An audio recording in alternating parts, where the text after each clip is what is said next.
This week on Wookie Drives, we look into what happens when an automaker puts out what many consider worst in class. This is a 2013 Dodge Avenger SE.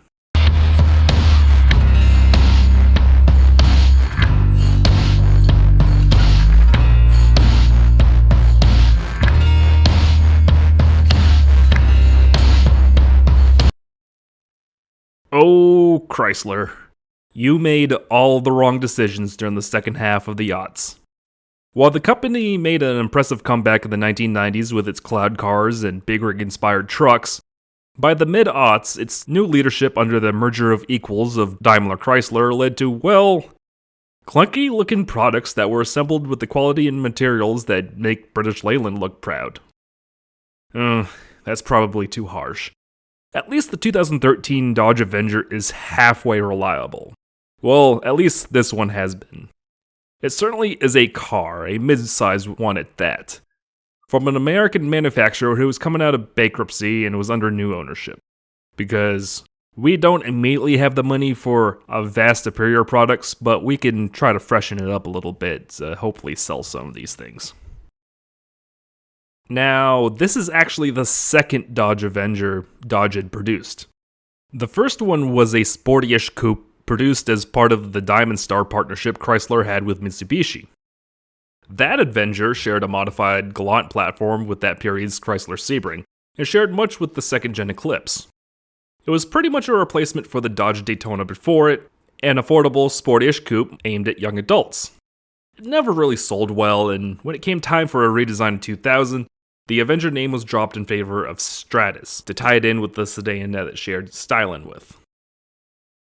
So along comes the mid-aughts, and it's time for Dodge to replace the second-generation Stratus. By this time, the Daimler-Chrysler partnership was starting to hit a fever pitch with fresh new post-merger designs starting to hit showroom floors. In the 1990s, Dodge and Chrysler as a whole was finally moving past the K cars that a decade earlier had rescued it from an approaching bankruptcy, but were feeling old and archaic by the early 90s. Chrysler had rocked itself into the 90s with the full-size LH cars, the Dodge Intrepid, Eagle Vision, and the Chrysler Concorde, New Yorker, and LHS. Next up would be its mid-size and compact offerings, which would be introduced in 1995 with the Neon and the Cloud cars of the Stratus, Chrysler Cirrus, and Plymouth Breeze. Honestly, the Cloud cars, despite having transmissions that were made of glass, were brilliantly packaged as they maximized interior space for this size. Yeah, that kinda came at the cost of being able to work on them under the hoods, but I still think the second generation Stratus is one of the prettiest cars in the mid-sized dad sedan segment of the time. But it was now the mid-aughts. Chrysler had already long merged with Daimler, and now their designs were starting to hit the streets. This meant big things for all of Chrysler brands. Chrysler itself was getting big egg crate grills and chromes and lines. With Dodge, this became its infatuation with muscle cars and manliness. For Plymouth, that meant the brand would face the axe. But yeah, soon everything had to invoke a muscle car. Well, everything but the Caravan and the Journey, but you get the gist. The Intrepid would be replaced with the rear-drive full-size sports sedan that saw the Charger name return for the first time since 1987. The Magnum name would return with its sister wagon model. The Neon's replacement would be a muscular little compact hatch called the Caliber that it claimed was an SUV, but it's a compact hatch. A new compact SUV that was pretty much a rebadged Jeep Liberty would appear and be named the Nitro. And the mid-sized dad sedan Stratus would be replaced with the Avenger you all probably think of when you think of that name. Here it is in all its glory. Dodge wanted so hard for you to think of its big brother Charger when you looked at this car. Heck, even the name tried to invoke this with its in the second half. But trust me, this car shares very little, if anything, with the Charger. But they tried so hard! Big, bold, split grille. The sculpted haunches that invoked a muscle car heritage that it doesn't really share with its Charger big brother. The big wing, dual tailpipes, the little black piece on the rear doors that kind of has this little molding that I guess tries to create this 60s, 70s window shape. I don't know, it tries so hard, but it doesn't quite get there, as with much of Daimler Chrysler's designs of the time. Instead of the curves of the 90s, you now had these hard lines and chunky styling that was trying to be muscular and manly. Oh, I don't really care for this period of Chrysler design, as I've made it clear in the past with other period Chrysler design reviews, such as the Journey. Ugh, I hated that car. Anyways, unlike the Charger, the Avenger is front-wheel drive and not at all sporty. It sits on the then new Chrysler JS platform. We've talked about this Chrysler a few times in the past. The Jeep Compass briefly when I covered the second gen, which shares nothing with the first gen that sat on this platform, and the 9th generation Mitsubishi Lancer. As with many front-wheel drive Chrysler and Dodge products before the Fiat era, Mitsubishi did the heavy lifting and developed this platform. 3 engines were available in the States: the 2.4-liter World i4, the 2.7-liter EER V6, and the 3.5-liter EGE V6.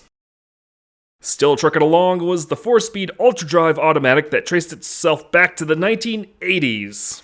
However, 2011 saw a much-needed refresh. The ultra-drive was finally put to the pasture in favor of adding 2 more speeds to the ultra-drive, so this is now a 6-speed. And both V6 engines were replaced with the much more refined 3.6-liter Pentastar V6 that would find itself in almost all of Chrysler's vehicles in the 2010s. But let's get to the meat of this review, which I'm sure you've all been waiting for. The 2013 Dodge Avenger SE itself. It is certainly a car, and boy, there's a reason it was at the bottom of every midsize car list during its lifetime. It all just comes together just poorly. The interior materials, even on this refresh model, are just horrible plastics that feel like they're almost always about to break off. There's so many weird little design choices. Like the rear door locks, they kind of have this little pocket for them, but they're not deep enough, and I found my fingers kind of cramped trying to operate them. It's like, it's for little fingers, not my big fingers. The steering column stalks feel like they're slightly too close to the wheel. I don't know why, it just feels off in that way. The footwells are not only kind of cramped, but there's no consistency to the floor. Like, the floor isn't flat on either side. On the driver's side, there's this little indentation that catches your foot just right. It's weird because it's not a hole in the carpet or insulation, it's just how it is. On the passenger side, you have this almost dead pedal on the outside of the footwell. So it's not as comfortable as an actual dead pedal, and you find your right foot slightly shoved to the side. And why is everything so mushy? I'm serious. Why? Why is everything just mushy? The pedals. Mushy. Not like the brake pedal feel like a spongy pedal when you get air in the system. No. Both pedals are equally mushy, like... Why? Throttle response? Mushy. Shifter? Mushy. Oh god, this shifter is incredibly mushy. It's like trying to shift through potato salad. Ugh. It's no longer the 4-speed, but oh boy, that ultra drive just saps any sort of fun that the Pentastar may try to give you. The V6 snaps to life upon power delivery, and then the ultra drive just doesn't let you get anywhere in a meaningful way. Steering's kinda lazy, it just doesn't feel like it's 100% there. It wasn't really confidence-inspiring on twisty back roads. Suspension is harsh. Yeah, it's not a luxury sedan, but it feels kind of truck-like, where it kind of kicks you in the kidneys. Back to the build quality. Why is the trunk lid so heavy? Sure, there's a wing on it, but this feels excessive for its small size. It's probably why there's like 2 hinge mechanisms on top of the struts. But while the trunk lid is heavy, the doors are incredibly light, like they're made of paper.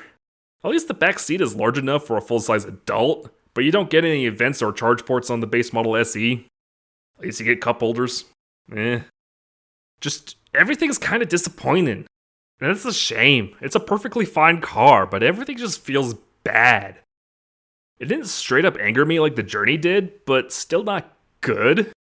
And within a couple minutes of spending time with this car, one could easily see that this is the type of product that sent Chrysler into bankruptcy and into Fiat's open arms. Anyways, this particular 2013 Dodge Avenger SE only has 88,000 miles. It was purchased by the current owner in 2014 with around 25,000 miles on the odometer, and it's been trucking along as her daily. It is owned by an older woman, and she and her husband have kept it in decent shape over the years. It's stayed mostly local as it's lived its life on very short commutes, and it hasn't gotten beat on like you often see with these cars. Sure, it's covered in scratches from kids and animals, but inside it's incredibly clean. These cars often suffer the Nissan Altima treatment, as they're cheap at used car lots due to their poor resale value, and are often treated as disposable. And the fact that this one is so clean, the faults really start to show with the build quality. It does have a few minor issues, but nothing too big. Headlights are incredibly fogged up, the passenger side headrest is popped up like the active head restraint system has popped prematurely, which is kinda concerning. The FM radio is quit. Sure, the CD player and aux connection work, but the FM radio in the factory head unit, yeah, it doesn't radio anymore. And the security system clicks incredibly loud under the dash almost every time you open and close the door, and periodically sometimes when you drive. So, yeah, the owner does plan on trading it in fairly soon. Her son just purchased a mid-size crossover, and honestly, she's kinda enjoys the larger size of that thing. But yeah, 88,000 miles, and while she hasn't personally had any major mechanical issues, these things, even with the refresh models, kinda fall apart at around 100,000 miles. On refresh models especially, the only real issue left with them is that all Avengers have this weird issue that the anti-theft system prevents the engine from starting at around 100,000 miles. And yeah, this is an actual TSP, look it up. Pre-refresh models with the 2.7 and the 3.5 were known for the 4-speed transmissions and the engines kind of failing at around 100,000 miles. This seems to be remedied with the Pentastar, but it's still not good. The Dodge Avenger is certainly a car, a mid-size one at that, and that's all it really has going for it. Even its American counterparts, the Ford Fusion and Chevrolet Malibu, were far beyond what the Avenger could muster. And don't even compare it with a Japanese import. Just don't. It's not a fair comparison. Fiat Slur tried their best with the 2011 refresh, but it honestly just feels like lipstick on a pig. It's slightly less worse, and that's not saying much. Get one, I guess, if you get an incredible deal on it, because it's not hard to find these for cheap, but you really have to try to ignore all its faults. 2014 was mercifully the last year of the Avenger, as it wouldn't really get a direct replacement. The Dart, which angers boomers to this day, was technically a compact sedan that replaced the Caliber, but Dodge also used it in its larger than normal compact size to justify replacing the Avenger as well. The name is coming back, but for a subcompact Jeep model that's going to be Europe exclusive, which, sure, fine. Americans just don't like small cars.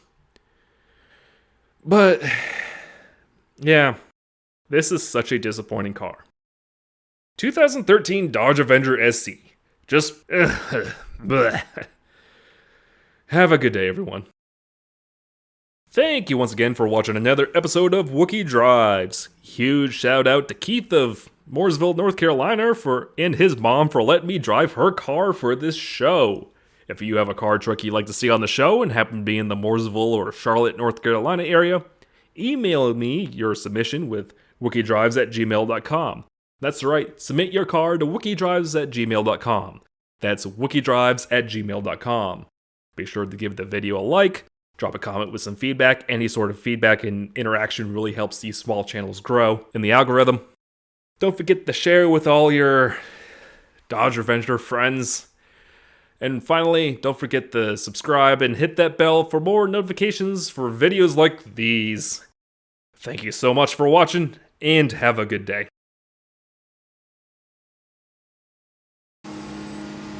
Introducing the all-new Dodge Avenger.